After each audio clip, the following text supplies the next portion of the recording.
آداب ناظرین، میں ایم خورشید خان اردو ادب یوٹیوب چینل میں آپ کا استقبال کرتا ہوں۔ ناظرین، اردو کے مشہور و معروف اور معتبر افسانہ نگار سلام بن رزاق کے بارے میں آج ہم ماہر پریم چند پروفیسر صغیر افراہیم صاحب سے گفتگو کریں گے۔ صغیر افراہیم صاحب، سلام بن رزاق کی افسانہ نگاری پر سب سے پہلے آپ بتائیں کہ ان کی افسانہ نگاری کا اردو میں کیا مرتبہ ہے؟ خورشید صاحب، بڑا اچھا موضوع آپ نے رکھا اور آج کل یہی گفتگو بھی ہو رہی ہے۔ ابھی کل ہمارے شعبہ اردو نے اسی پر کیا ہے اور کل پھر بہت بڑا اس پہ ایک تعزیتی جلسہ ہو رہا ہے میرٹھ یونیورسٹی میں، اسلم صاحب کروا رہے ہیں۔ آپ کا چونکہ بہت اہم، اس وقت بہت مقبول ہے اردو چینل، اور ہونا بھی چاہیے، کیونکہ آپ سب جس طرح سے جڑے ہوئے ہیں اس لحاظ سے میں سلام بن رزاق ہمارے عہد کا بہت بڑا افسانہ نگار، مترجم، بچوں کا ادیب، اور اس طرح سے وہ چھائے رہے وہ تقریباً 50-60 سال تک اردو ادب پر، کہ ہر ادیب نے، ہر شاعر نے، ہر فنکار نے ان کا اعتبار، ان کا احترام کیا، اور ابھی آخر تک وہ میڈیا سے بھی جڑے رہے اور برابر ان کے تبصرے اور ذکر اور آن لائن پروگرام میں وہ شریک رہتے تھے۔ ابھی آپ نے بات کی ہے افسانہ نگار کی حیثیت سے۔ افسانہ نگار کی حیثیت سے انہیں کئی انعامات مل چکے ہیں، مترجم کی حیثیت سے وہ بھی ساہتیہ اکیڈمی ایوارڈ مل چکے ہیں، مہاراشٹر اردو اکیڈمی نے دیا، بہار نے دیا، یو پی نے دیا، درجنوں، اور ویسے وہ شخصیت انعام کے محتاج نہیں، بہت بڑی شخصیت۔ اور چونکہ آپ سے میں پوری طرح سے واقف ہوں، اور میرے ذہن میں ابھی آپ جب تشریف لائے تو ایک ذہن میں خیال آیا کہ آپ ایم حبیب خان صاحب کے بیٹے ہیں، اور ایم حبیب خان صاحب خود ہم لوگوں کے لیے ایک آئیڈیل تھے ہمارے زمانے میں، ہمارے بیحد سینئر ادیب، رائٹر، جنہوں نے تمام عمر اردو کی خدمت کی، انجمن سے جڑے رہے۔ پتہ نہیں آپ کے علم میں ہے کہ نہیں۔ سلام بن رزاق کے تعلق سے میں آپ کو بتاؤں کہ یہ شاید 95 کی بات ہے۔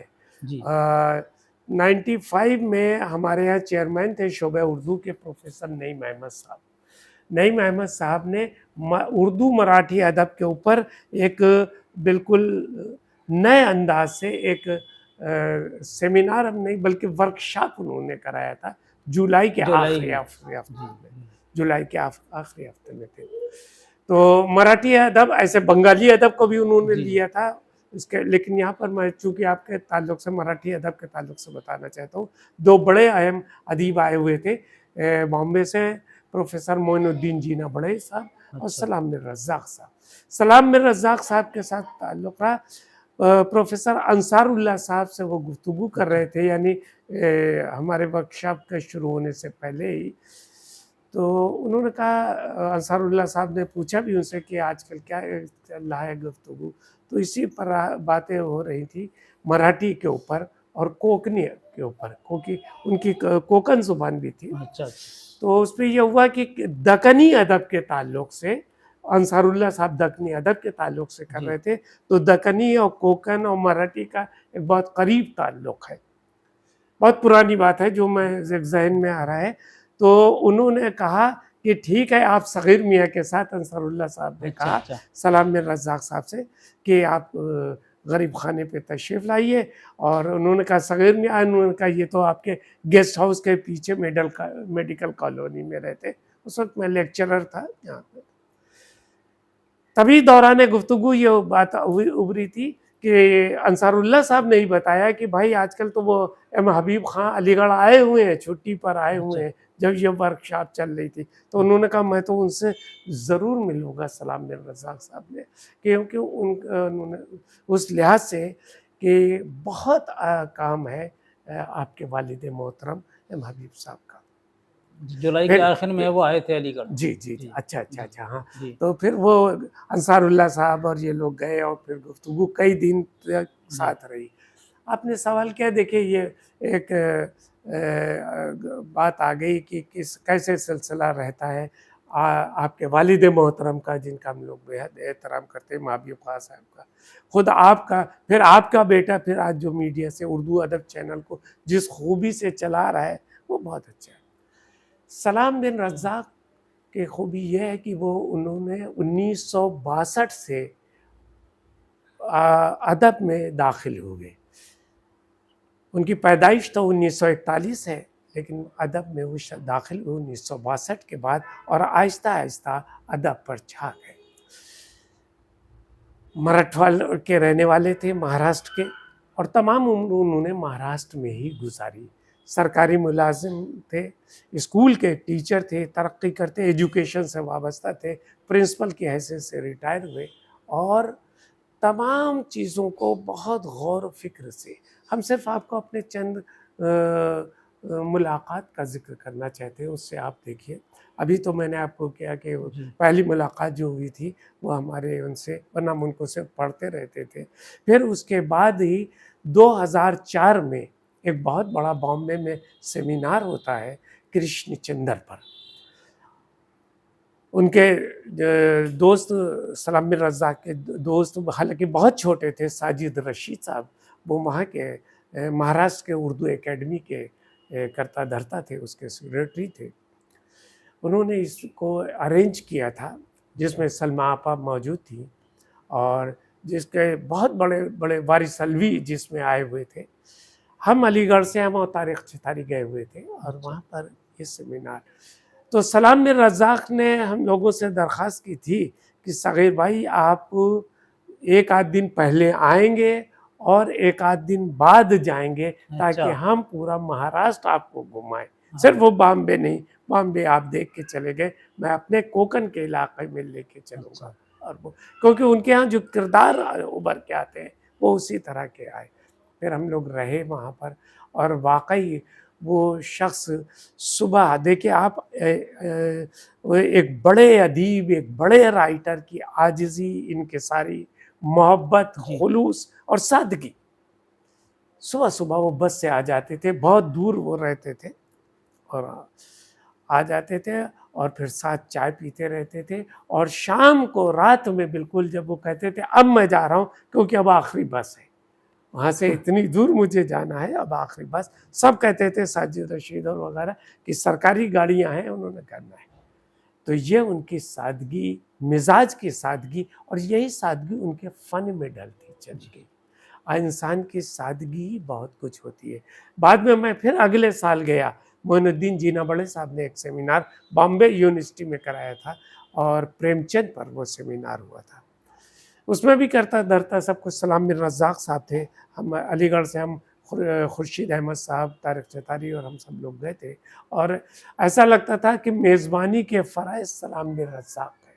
پھر تمام بڑے سیمینار میں گوپی چند نارنگ صاحب انہیں بہت عزیز رکھتے تھے، اور بہت وہ کام کرتے تھے۔ خود مراٹھی کے بڑے ناولوں کا انہوں نے ترجمہ کیا، مراٹھی کے بڑے افسانوں کا انہوں نے اردو میں ترجمہ کیا، انہوں نے ہندی کی بڑی کہانیوں کا اردو میں منتقل کیا، اور اردو ادب کو مراٹھی ادب سے، بڑی سادگی ان کی زبان میں ہے، بڑی سلاست ہے ان کی زبان میں، ایسا لگتا ہے ایک بڑا ادیب ہم سے رخصت ہو گیا، ایک بڑا۔ اور آپ کو یہ بھی ہم بتائیں کہ ان کے خود والد ایک مڈل کلاس، متوسط طبقے کے پڑھا لکھا گھرانہ، نیک شریف مہذب گھرانہ، جہاں مذہبی گفتگو ہوتی رہتی ہے۔ تو ان کی جو کہانیاں ہیں، جب کہانیاں وہ بچوں کے لیے لکھتے ہیں تو ایسا لگتا ہے کہ وہ ان میں حکایات، وہ روایات، وہ ملفوظات اس شکل میں آ گئی ہیں، جس طرح کی کہانیاں بچوں کے لیے ہمارے پریم چند لکھ رہے تھے، پنڈت بدری ناتھ سدرشن لکھ رہے تھے۔ وہ اتباع وہ نہیں، ماضی کی نہیں، حال میں آج بھی سلام بن رزاق کی اتباع ہو رہی ہے، اور بچوں کا ادب جو ہائی لائٹ ہو رہا ہے۔ خود جب 2018 میں چیئرمین تھا تو میں نے سلام بن رزاق صاحب سے مؤدبانہ درخواست کی تھی کہ آپ آئیے، اور میں چاہتا ہوں کہ میرے ریسرچ اسکالر، میرے اساتذہ آپ سے گفتگو کریں، اور کچھ ہم سب آپ سے سیکھ سکیں۔ تو وہ بھی چاہتے تھے کہ قاضی عبدالستار صاحب سے بہت عرصہ ہو گیا ملاقات ہو، ان کے ساتھ کچھ وہ بیٹھے ہیں۔ میں نے قاضی صاحب سے ذکر کیا، انہوں نے کہا بالکل، اور پھر وہ صدارت بھی قاضی صاحب نے کی اس جلسے کی، اور بہت کامیاب جلسہ رہا۔ ہر بڑا شخص ان کے بارے میں لکھتا ہے اور ان کی چھوٹی چھوٹی باریکیوں کو تلاش کرتا ہے۔ آج جو ابھی 7 مئی کو تو ہم سے وہ رخصت ہوئے ہیں 83 سال کی عمر میں، لیکن ایسا لگتا ہے کہ ہمیں وہ دیکھیں، وہ جدیدیت کے زمانے میں انہوں نے لکھنا شروع کر دیا، ماں بعد جدیدیت کا زمانہ رہا اور اس کے بعد کا، لیکن وہ کبھی کسی تحریک، کسی تنظیم سے وابستہ نہیں ہوئے، خود ایک فرد کی حیثیت سے آزادانہ طور کے اوپر۔ ان کی جو ہم کہانیوں کو دیکھتے ہیں یا ان کے ترجموں کو وغیرہ کو تو بعد میں کریں گے، ان کی کہانیوں کو دیکھتے ہیں تو ایسا لگتا ہے کہ ہندوستانی معاشرہ جس کو ہم گنگا جمنی تہذیب کہتے ہیں، جو صدیوں میں پروان چڑھا ہے، وہ ہمیں ان کی کہانیوں میں باقاعدہ مل جاتا ہے۔ بہت الگ الگ ان کی کہانیاں، کوئی کہتا ہے بجوکا بہت مشہور ہے، یقیناً بجوکا کے لحاظ سے ذکر کرتے ہوئے جب انہوں نے کیا تو ایک الگ انداز سے کیا۔ اب انہوں نے جو کہانی اپنے لحاظ سے لی ہے، ان میں آپ دیکھیے ایسا لگتا ہے کہ کہیں پہ تو وہ قصص الانبیاء سے کا سہارا لے رہے ہیں، کہیں پر قرآن حکیم کا سہارا لے رہے ہیں، کہیں پر ہمارے جاتک کتھاؤں کا سہارا لے رہے ہیں، کہیں پر رامائن اور مہابھارت کے جو قصے ہیں یا جو بودھ کتھائیں ہیں ان کا، لیکن کبھی بھی انہوں نے ان کو براہ راست استعمال نہیں کیا۔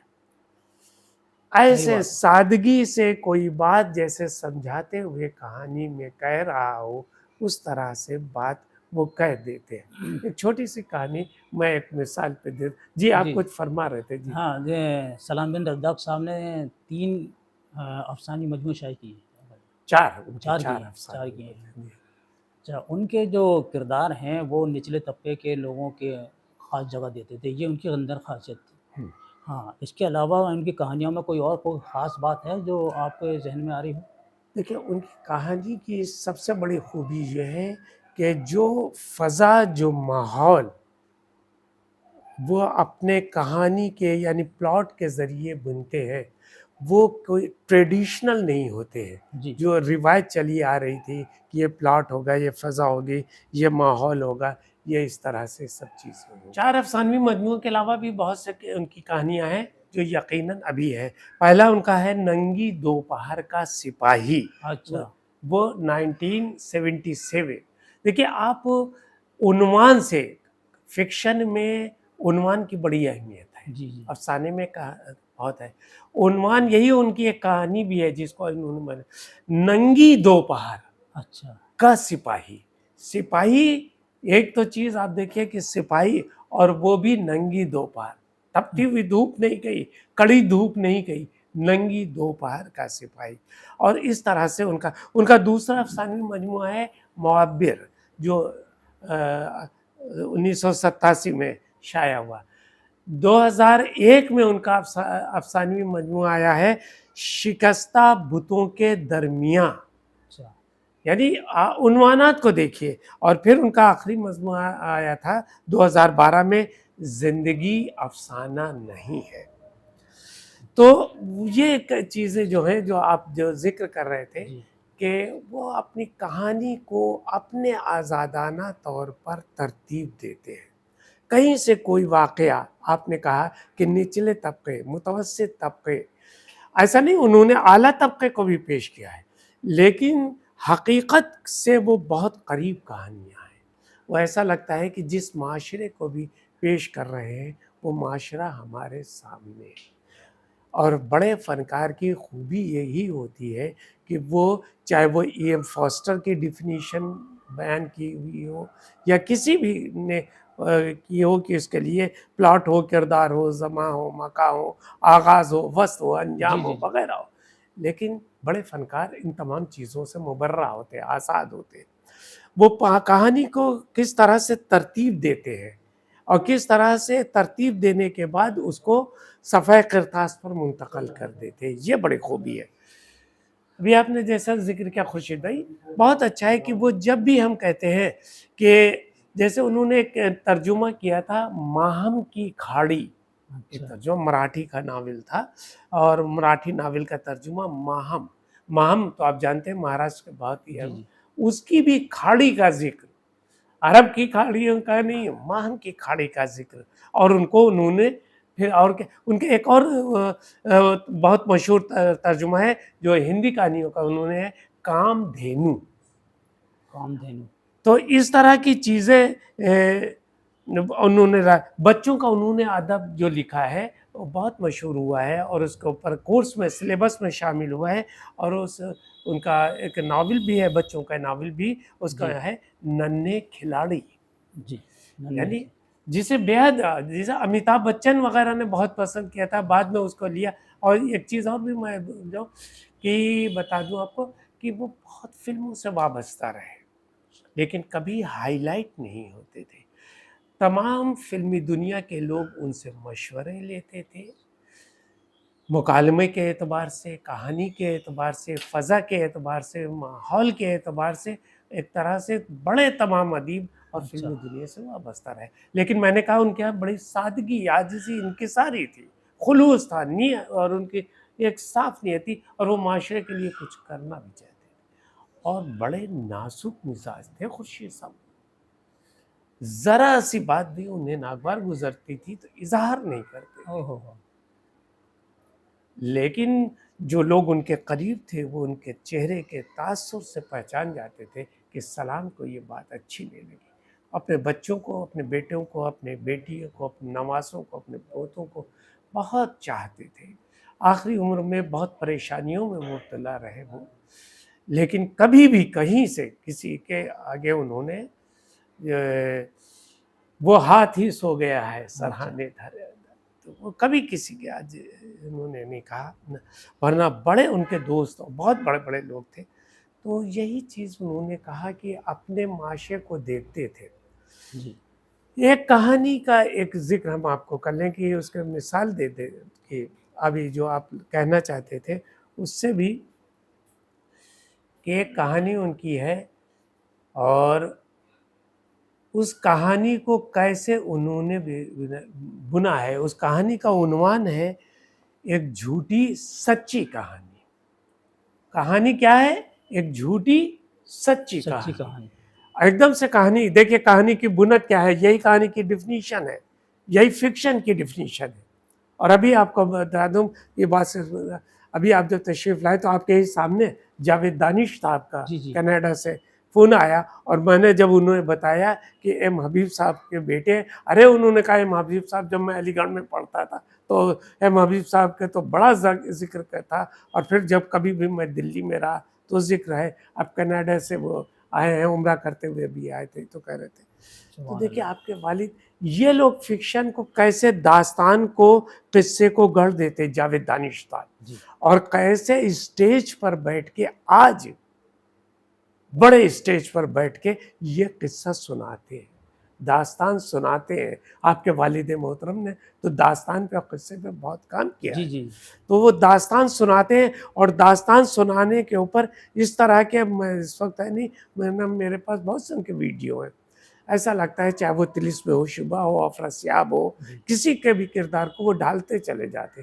یا ناول کو وہ ڈالتے چلے جاتے، یا امراؤ جان کو وہ ڈالتے چلے جاتے۔ آج کے دور سے یہی ذکر میں کرنا چاہتا تھا۔ ایک کہانی آئی ہے، ابھی ذکر آ گیا تھا، ایک جھوٹی سچی کہانی۔ جی کہانی کو ترتیب کیسے دے رہا ہے کہانی کار، ایک بڑا کہانی کار، ایک بڑا افسانہ نگار، جو فکشن کے سب اصول جانتا ہے، جو جانتا ہے کہ آج ماں بعد جدید کیا ہے، اور کہانی کی واپسی کیا ہے، وغیرہ وغیرہ، کبھی ان بحث میں وہ نہیں پڑا، لیکن ہر چیز کو جانتا ہے، اور اس نے مضامین بھی لکھے۔ میں ذکر کر رہا تھا ان کی کہانی ایک جھوٹی سچی کہانی میں۔ اس کہانی کی ڈیفینیشن آپ چاہے داستان سے جوڑ دیجئے، قصے سے جوڑ دیجئے، اس میں یہ دکھلاتے ہیں کہ ایک دم سے کہانی ہے کہ ایک بچہ اپنے والد سے کہتا ہے کہ ابو کہانی سنائیے۔ وہ تھکے ہوئے آئے ہیں، وہ کہتے ہیں کہ بیٹے اس وقت نہیں۔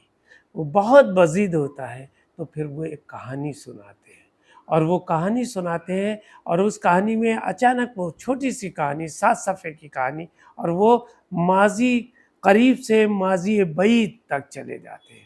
کہتے ہیں کہ ایک زمانہ تھا جہاں جب خوشحالی تھی، امن تھا، سکون تھا، انسانیت تھی، محبت تھی، شرافت تھی، اور وہاں سب ایک ساتھ رہتے تھے. اور اس بستی میں، چونکہ بچے کو سنا رہے ہیں، اس بستی میں ان کے ساتھ ایک پری بھی رہتی تھی، اچھا اور اس پری کی وجہ سے وہاں بڑی برکتیں ہوتی تھی. اچانک نہ جانے کیا ہوا کہ کون سا یہ کہ تعصب ان کے اندر پیدا ہو گیا، تنگ نظری پیدا ہو گئی، آپس میں لڑائی اور بغض اور عداوت پیدا ہو گئی، اور وہ ایک دوسرے سے لڑنے اور جھگڑنے لگے. اور اس ماحول میں وہ کہیں روٹ کر وہ پری چلی گئی. اور بچے سے وہ تاکید کرتے ہیں کہ بیچ میں تم بولو گے نہیں جب تک آخر نہیں، ورنہ بچے کی تو کیوریسٹی ہوتی ہے، جی تجسس کی، پھر کیا ہوا، پھر کیا ہوا، پھر کیا ہوا. تو وہ بتاتے ہیں کہ پھر وہ چلی گئی. جب دیکھا کہ بہت برا حال ہے کہ اب یہ تباہی برباد ہو جائیں گے، ہر چیز، یہاں تک کہ انہوں نے اپنے عبادت گھر، اپنے وہ بھی بت بھی، اپنے خدا بھی الگ انہوں نے بنا لیے. تب وہ ایک دم سے ایک بار پھر پری آتی ہے اور ایک ایسا محبت کا گیت گاتی ہوئی آتی ہے کہ سب ایک ہو جاتے ہیں، نیک ہو جاتے ہیں. اور اس کے بعد وہ فضا میں وہ پری پھر غائب ہو جاتی ہے. تو بچہ کہتا ہے کہ ابا اب تو کہانی ختم ہو گئی ہے، اب میں آپ سے سوال کروں، اب بتائیے کہ وہ گیت کون تھا، تاکہ آج کا جو ماحول ہے، یہ 2012 کی کہانی، کہ آج کا جو ماحول ہے اس ماحول کو بھی تو ٹھیک کیا جا جی سکے. جی تاکہ وہ گیت، انہوں نے کہا یہ تو میں نے اپنے ابا سے کہانی سنی تھی، ابا نے ان کے ابا سے سنی تھی، تمہارے دادا سے سنی تھی، کسی کو وہ گیت یاد نہیں ہے. یعنی کہانی اس سے ختم کر دیتے ہیں کہ کہیں پر کوئی چیز نہیں بتایا، اور تمام ماحول کے صورتحال کہ کیسے منظرنامہ بدل گیا، کیسے ملک کی ابتری ہو گئی، کیسے پورے بین الاقوامی سطح کی سیاست بدل، سب کچھ اس کے اندر آ گیا ہے. یہ ان کا فنی کمال ہوتا ہے، اور وہ بھی بچوں کے جیسے انداز میں. جی جی وہ ہمیشہ کہتے تھے کہ ہم لوگ کہتے تھے کہ آپ بچوں کے کردار پہ زیادہ توجہ دیتے تھے، کہتے تھے یہی تو آنے والی نسل ہے، انہی کی وجہ سے تو ہم آگے بڑھیں گے.